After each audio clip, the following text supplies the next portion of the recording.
wafdigii uu hogaaminayay madaxweynaha Somaliland ayaa si weyn loogu soo dhaweeyay magaalada Addis Ababa ee xarunta dalka Ethiopia. wasiirada arrimaha dibadda iyo gaadiidka ee dalkaasi ayaa wafdiga ku qaabilay madaarka, isla markaasna u gudbiyay goobtii loogu talagalay in wafdiga la dejiyo. intaas kadib waxaa kulan saacada qaatay wada yeeshay ra'iisul wasaare Xayle Maryam Dhisaleen iyo madaxweyne Muuse Biixi Cabdi. kulankaas oo ay warbaahinta dibad joog ka ahayd ayaa markii uu soo dhamaaday waxa si wada jir ah warbaahinta ula hadlay madaxweynaha iyo ra'iisul wasaaraha, waxaana ay faahfaahiyeen nuxurka qodobadii ay labada dhinac isla soo qaadeen. Several issues about security, economic development cooperation of our countries, political issues on the Horn of Africa, especially between our two countries, and we are very thankful for his welcome and cooperation with our two nations. We discussed on issues of security because we believe that Ethiopia security is security for Somaliland, and Somaliland's security similarly is that of Ethiopia. We started to work to develop Barbara corridor together with Somaliland, and we continue on with our partners to develop this corridor so that we benefit from this development in a win-win manner. Mohamed Hassan Daad, SAB TV.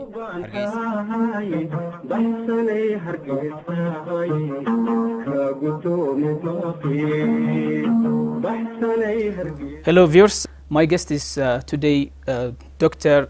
Saad Ali Shiri. We are gonna have some interesting time with him to discuss about the two countries' bilateral issues and aspects. What do these ties and cooperations look like will be discussed with our session here in the interview.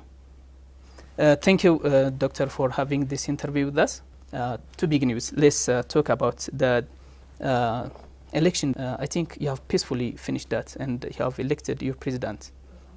Update us about that, please. Well, Somaliland decided to adopt democracy as the form of governance, and we have had 6 elections since 2002.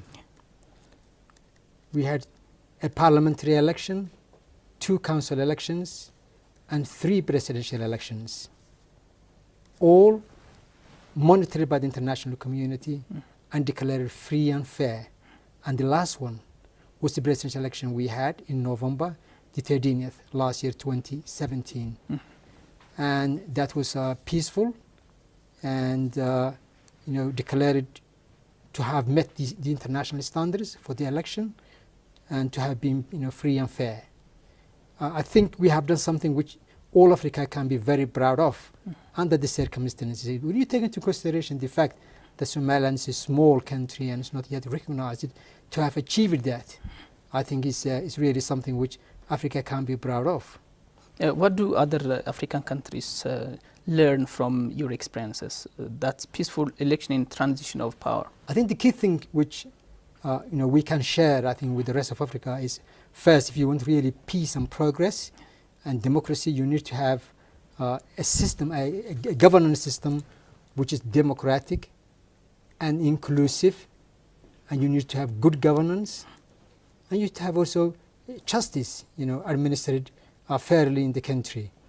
I think, with that you should have peace internally, and if you have peace internally, all you need is then to make peace with your neighbors. If you can achieve both, then that really puts you on the road to peace and stability and progress. Let's come back to the earlier point that I mentioned, that is cooperation between the two countries, Ethiopia and Somaliland.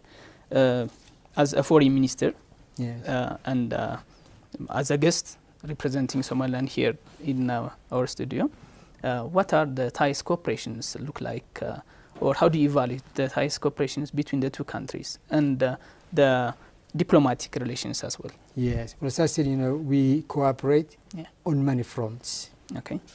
Somaliland is one of the biggest trading partners of Ethiopia.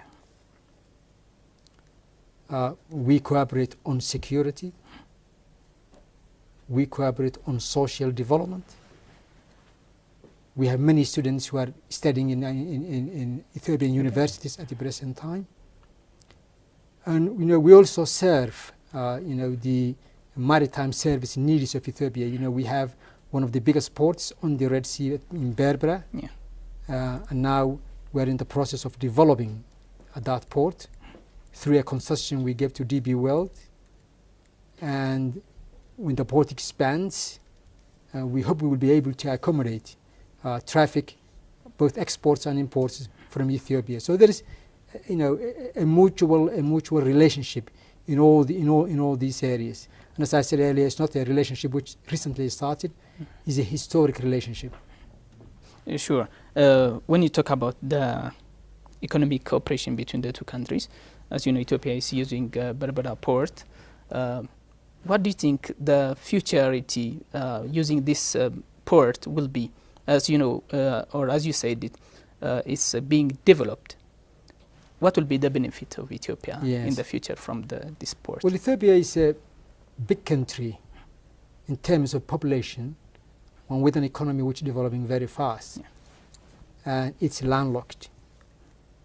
And will need not only one port or two ports, but many ports. And Berbera port is one of the closest ports, to Ethiopia. So with the extension and the development of the port, and the building of the road from Berbera to Tokwachale on the border with Ethiopia, we are confident that the traffic from Ethiopia through the port of Berbera will expand exponentially. Well, what will be the next ties or cooperations between the two countries in the future? Well, the use of Berbera port is one area. Okay. We're also considering importing cheap electricity from Ethiopia. That's another project which is going on. Expanding trade is another project we have in hand. Yeah.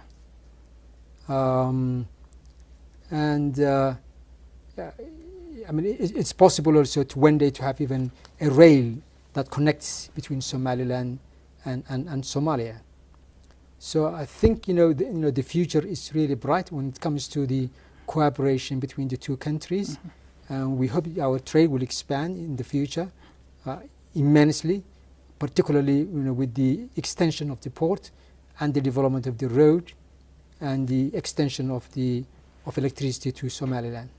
Well, when you talk about electricity, I think we need to raise the issue of Ethiopian Grand Renaissance Dam. How do you see, or what is the reflection of the Grand Renaissance Dam for Somaliland?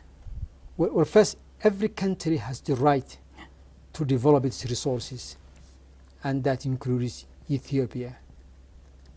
And I think the development of any country in this part of the world is good for the rest of the countries in the region. But of course, sometimes the development of certain aspects of the resources also impacts other countries. And in these cases, I think any concerns and any differences should be settled around the table. I think, with common sense, we should be able to deal with all sorts of misunderstanding. And that's what we hope. We in Somaliland, in particular, will benefit directly and indirectly from the dam, directly by importing cheap electricity from Ethiopia, and indirectly if Ethiopia becomes a prosperous country, and then I think that will rub off to Somaliland, to the neighbors as well. Now let's have another issue, that is the peace and security role of that Ethiopia is giving to some countries in order to assure peace and security around the East Africa, or in general the Africa continent. How do you evaluate Ethiopia's role in this regard? Right.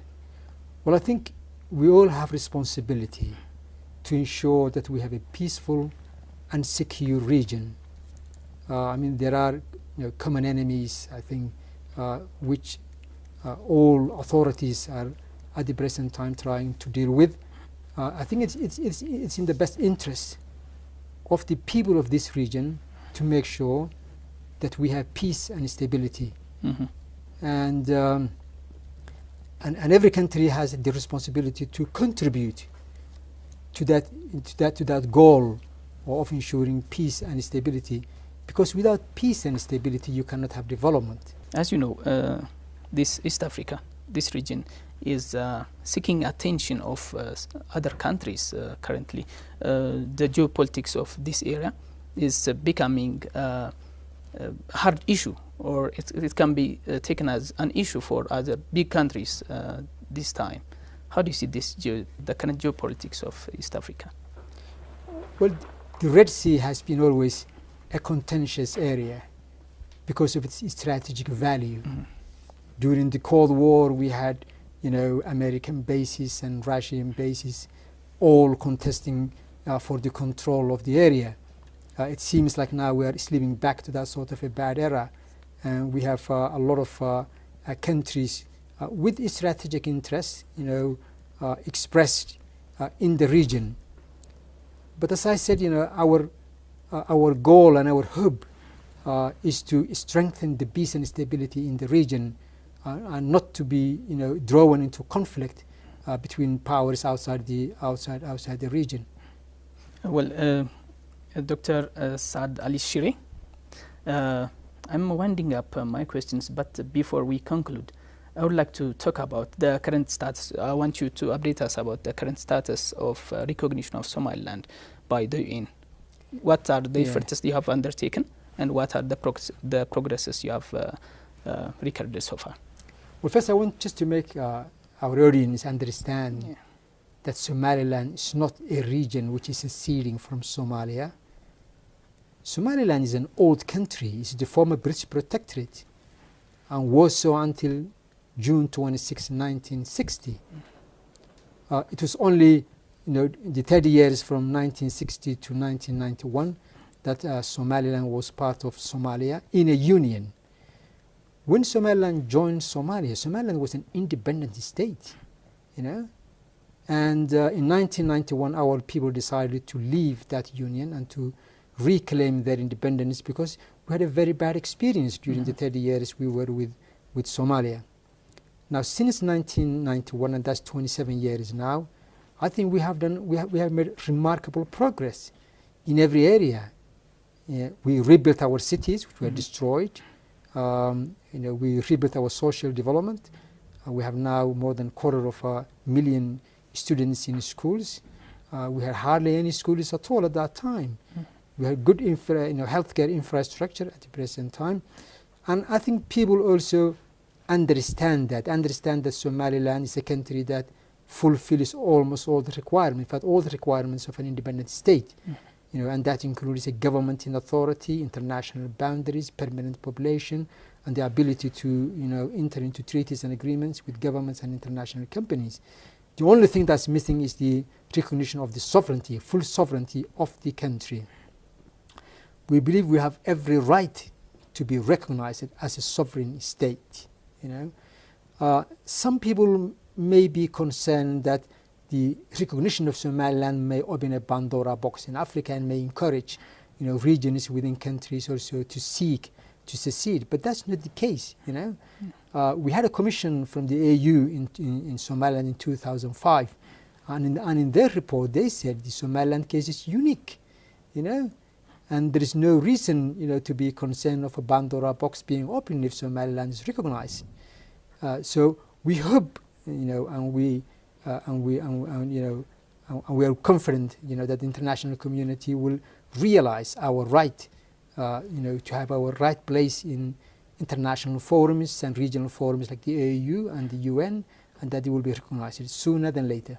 And does this recognition playing a significant influence in the overall activities of the country?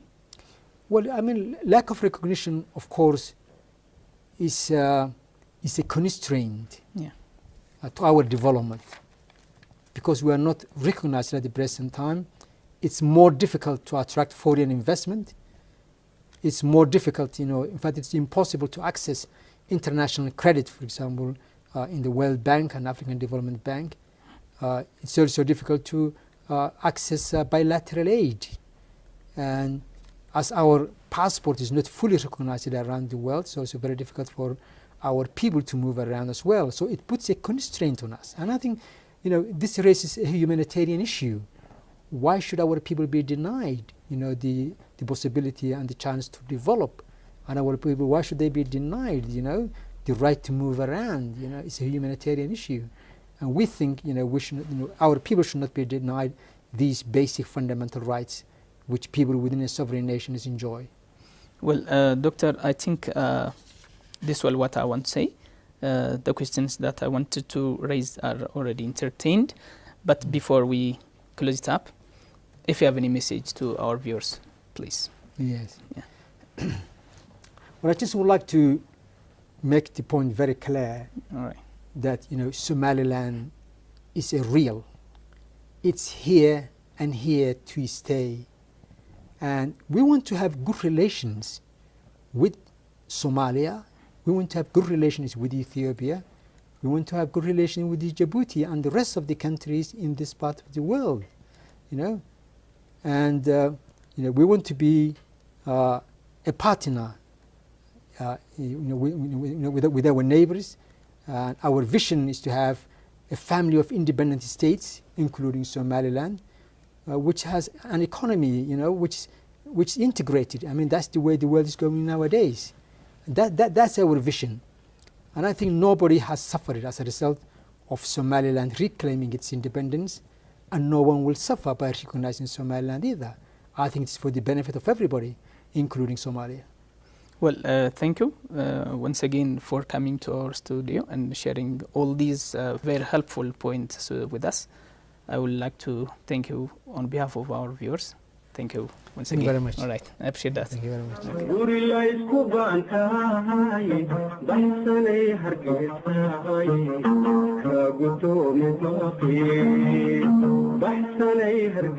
Okay.